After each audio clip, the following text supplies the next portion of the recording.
We're on number 6. So if you remember correctly, number 1 was emotional intelligence. Number 2 was curiosity. Hold on a minute, I got fat fingers. Number 3 is written communication. Number 4, the ability to manage yourself well and others' well-being. Number 5 was digital literacy. And now we're at number 6, which is, they're calling it being agile, right? That you kind of got to embrace that as a small business owner. You have to, I've said it for years, you got to be ready to change on a dime, whether it's a decision that was bad or the market is moving and changing. So this one seemed kind of obvious to me. Well, it's interesting. My coaching program primarily that I'm building right now is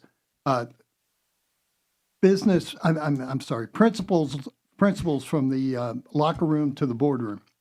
And I'm building it all based on things I've learned in basketball. In basketball, you have principles and fundamentals. And what happens as soon as you start the game? The other team never puts up with what you want to do. Right. So you have to be agile enough to make changes. But unless you are principally based and fundamentally sound, making those changes is very difficult. And that's the agility that small business owners need. Dan, you got any thoughts to add to that? Yeah, that's super important to be able to pivot. And that's something that I talk about a lot in any sort of situation. And having that capacity to be able to make quick decisions and be able to think on the fly is so important. And, growing up as an athlete myself, I can totally relate to that. It's, it's just really important in business nowadays.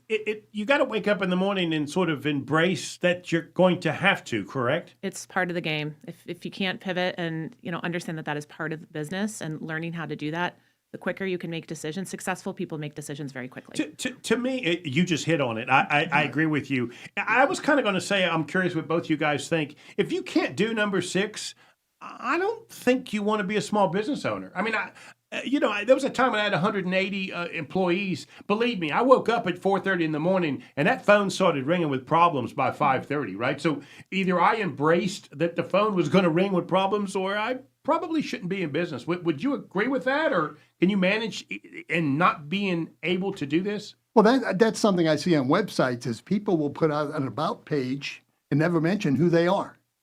Right. They'll tell you all about what the business does, but doesn't tell you who you are.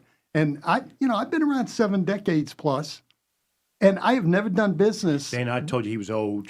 He just proved it to me now. I have never done business with a business, but I have done business with a person. Right. And if I don't know who to call in that business, I'm moving to the next. Okay.